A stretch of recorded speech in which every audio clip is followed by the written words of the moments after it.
Hello all, let's start chapter 3. 3.1 is maximum and minimum values.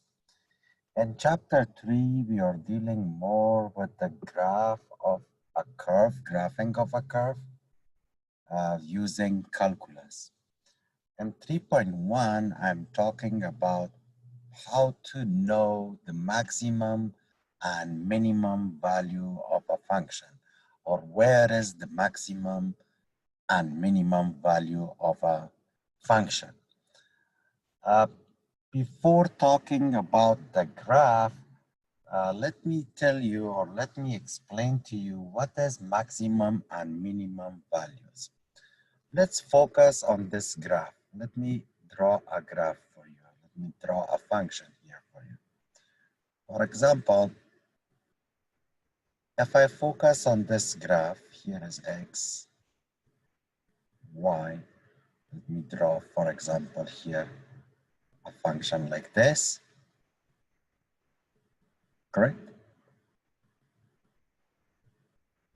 Or maybe a little bit smaller. Let's do like this. Where is the maximum and where is the minimum value of this function? In a very simple language, in a very basic English language, the maximum value of a function is the highest value of the function on the graph. This black dot that I put on the function, this is the highest value that this function f can take. Or now, if I talk the way that you're writing this in your book, the absolute maximum of a function is, if I name this point, for example, C, let's name this point C. If f of C is greater and equal to the f of x, I call that point the maximum point or the absolute maximum. Why absolute? Because there is no any other point higher than this point. We call it absolute max. What does it mean? F of C is greater equal than f of x. If I call this one the domain, let's call it domain D, from here, from this point to this point, all the values that you see here, these are the values of x, right? But C is the only point that it has the highest value on the y. You see, f of C is then higher than any other point. For example, if I name here B, f of B is less than f of C. F of C is the only highest value. That's why we call it the absolute max. Same way, the lowest point in the graph, we call it the minimum value of the graph, correct? And how to do the definition?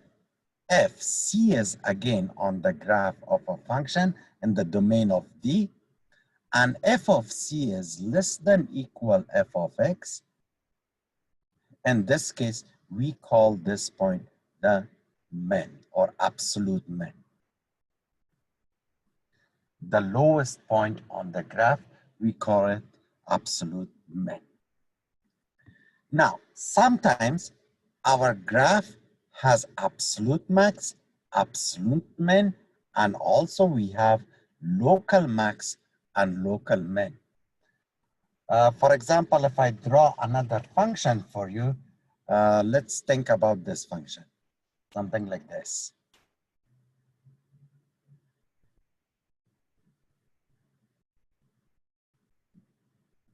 Correct? Let's see.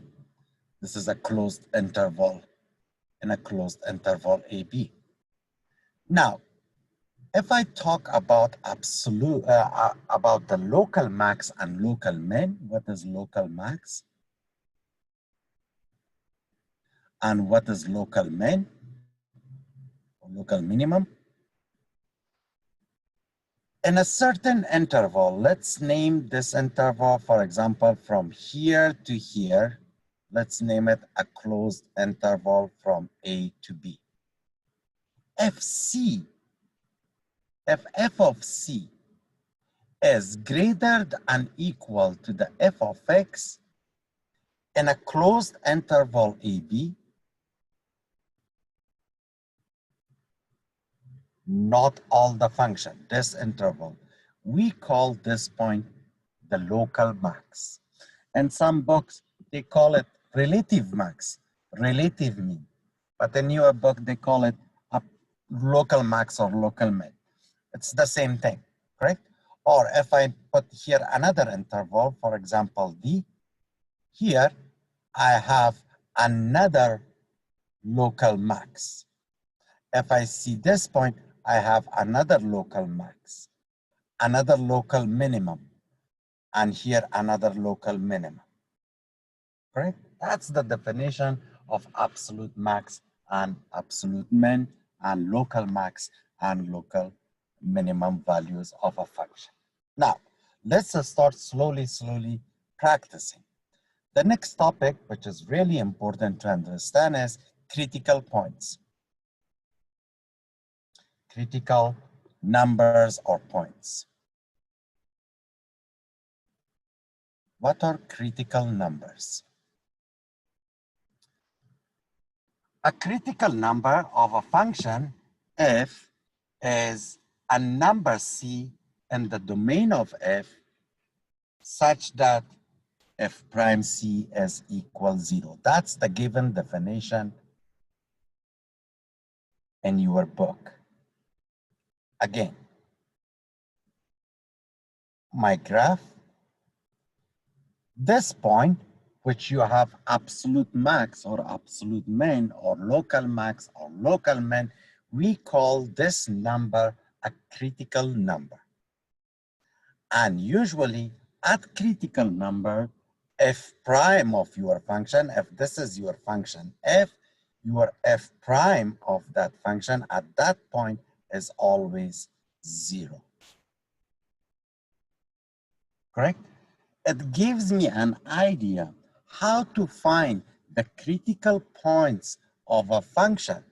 To find the critical points or critical numbers of a function, now, based on the definition, you should find first the first derivative of a function.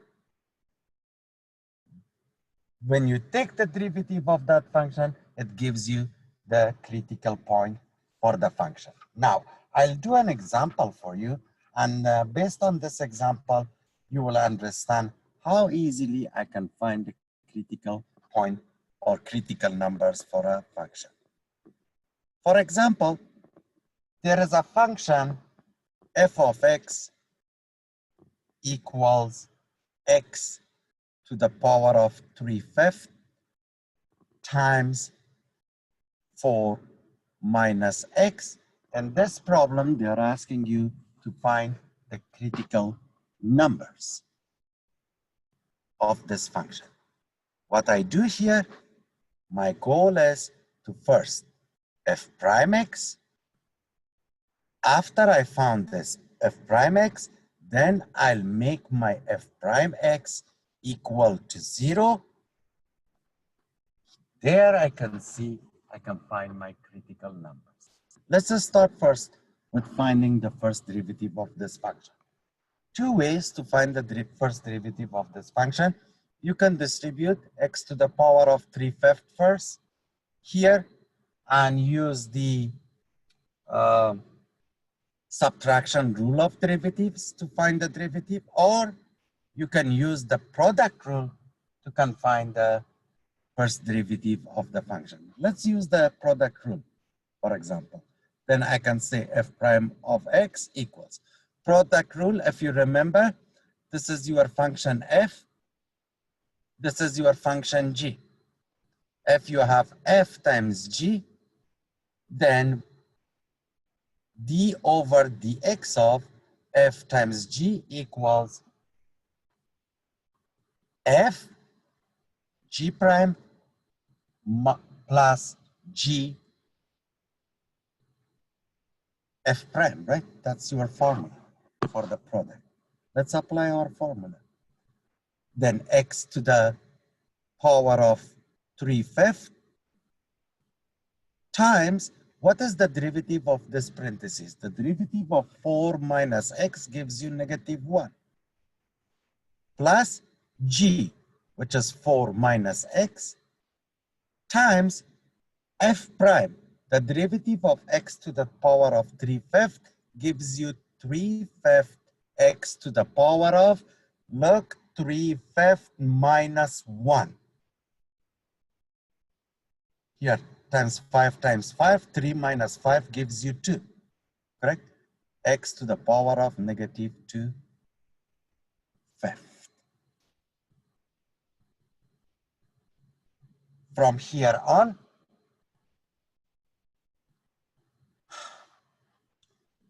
I can send, I can write this one, I can multiply -1 to this part.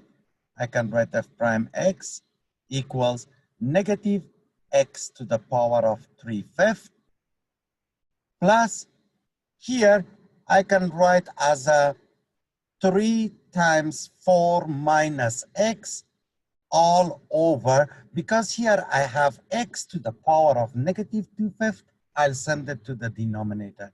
That will be 5 times x to the power of +2/5. Correct? Let's simplify more. I need common denominator. Common denominator, you have to multiply your first term with 5x to the power of 2/5 here and 5x to the power of 2/5 here in the numerator. Then f prime x equals -5 x to the power of 2/5 times x to the power of 3/5 gives you x, right?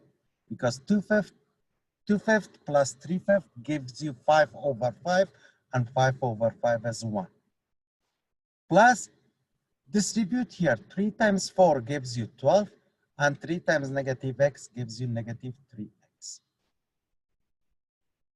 Here you have -5x over 5x to the power of 2/5. Simplify a little bit more. -5x, -3x gives you -8x plus 12 over 5x to the power of 2/5. You cannot simplify more.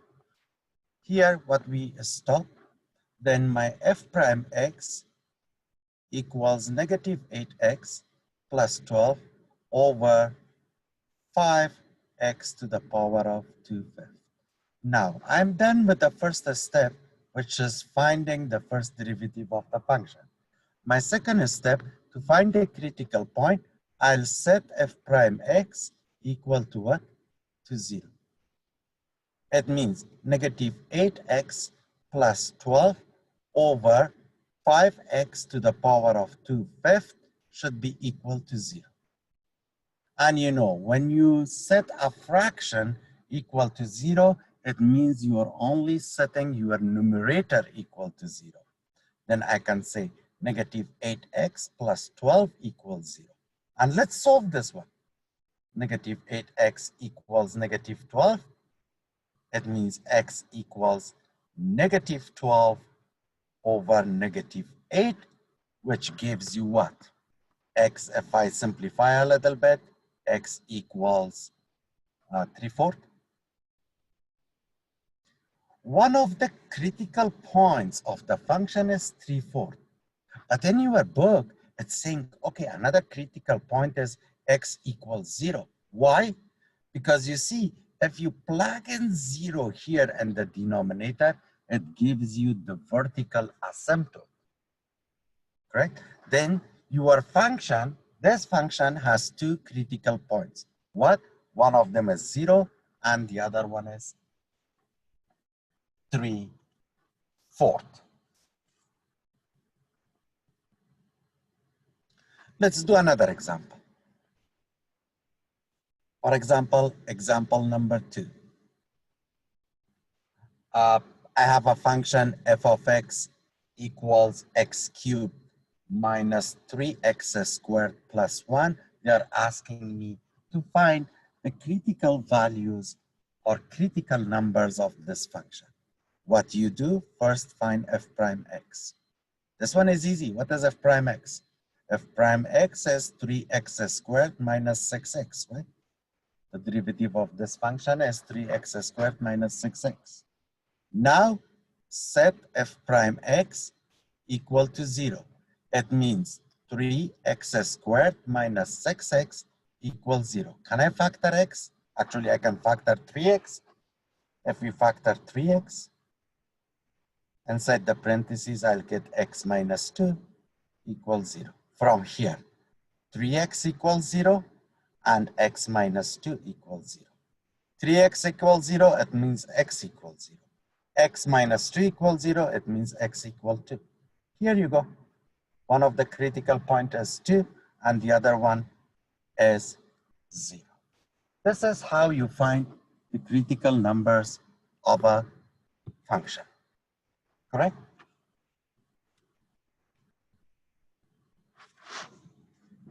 After we learn how to find the critical numbers of a function, the next step is how to calculate the maximum, the absolute maximum or absolute minimum of a value in a closed interval AB.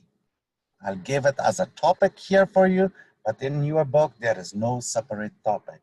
It comes back to back, right? Finding absolute max and minimum of a function. Let's name our function f in a closed interval with EB. To find the absolute max and min of a function in a closed interval AB, follow these 3 steps. Step number 1, find the values of f, find the values of f at the critical numbers. At the critical numbers. In which interval, of course? An interval AB. Number 2, find the values of f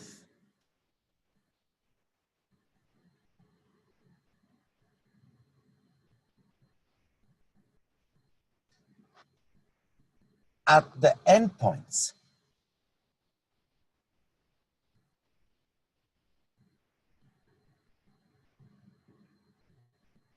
This is your step 2. Step 3, after you find all these values, step 3 is just comparing, right? If you compare easily, you know which one is the absolute max, which one is the absolute min. To put some notes for you, the largest value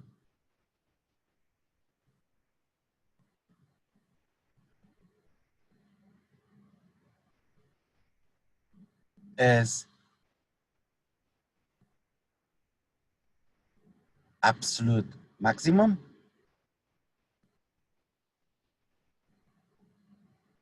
and the smallest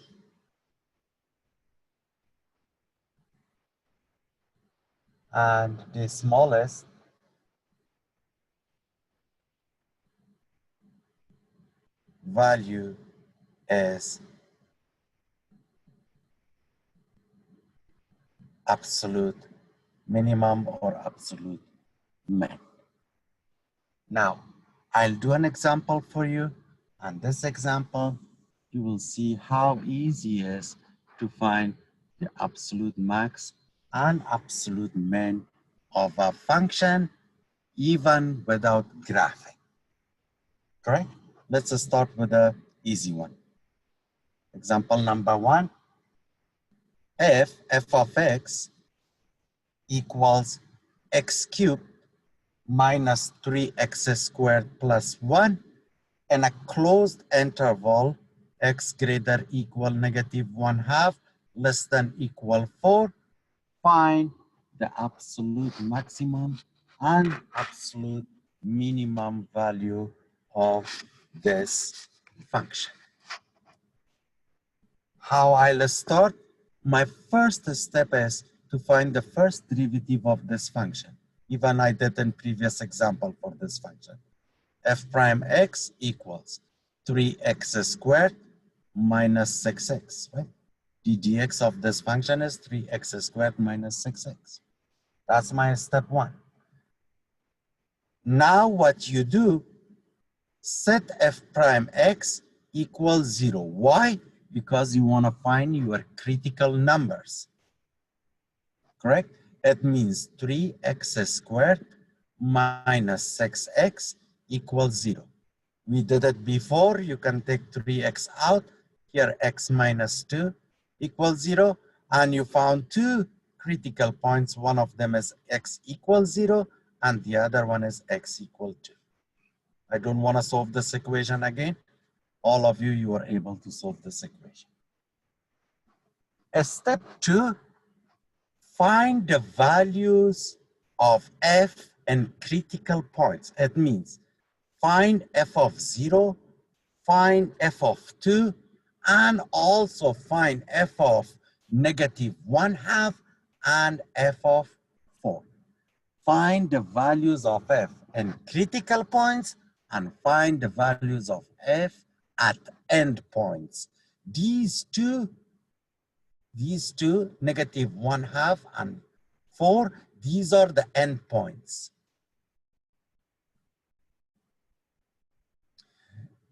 X equals 0 and x equal 2 as your critical numbers. Okay, let's start finding these values.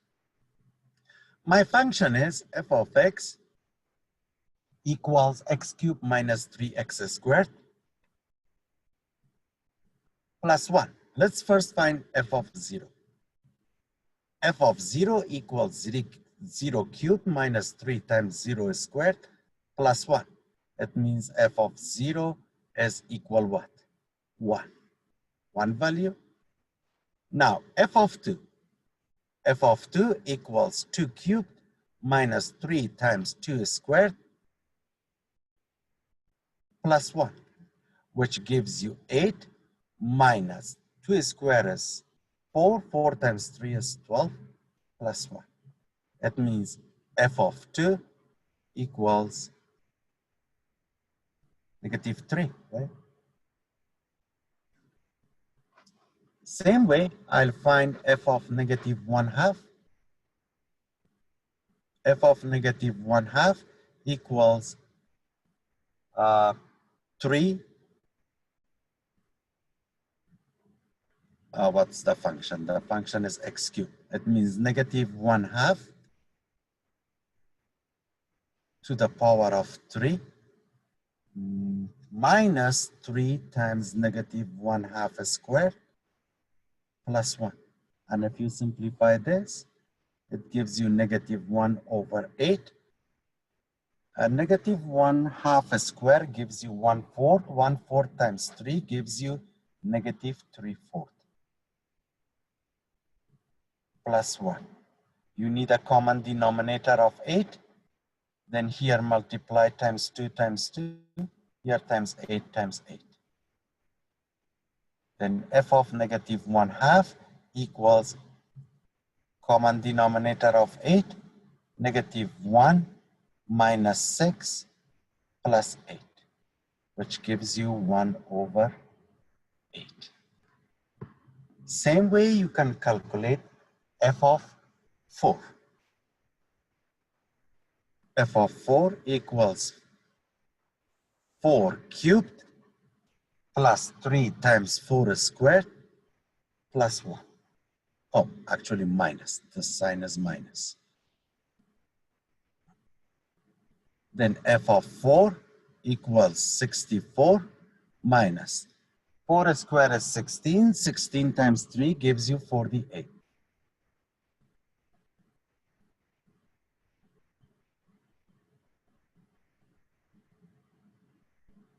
Plus 1. It means f of 4 equals, how much is f of 4? 65 minus 48 gives you 70. Now, to make a list, f of 4 is 17. F of negative 1/2 gives you 1/8, right? Your f of 0 was 1, and f of 2, I think, how much was f of 2? Your f of 2 was negative 3. Now, you see, just focus on the last line. Which one is the highest value? 17, right? Then f of 4, it means at the end point on the 4, you have this value as your max. What is the lowest? The lowest is negative 3 here. At this point, you have a minimum. It means at critical point 2, you have a minimum. Your graph has a minimum value there. And at the end point, it has the highest value, which is 17. The other two, you can call it local max and local min. Correct? This was all about section 3.1. I'll stop the lecture here and see you all in section 3.2.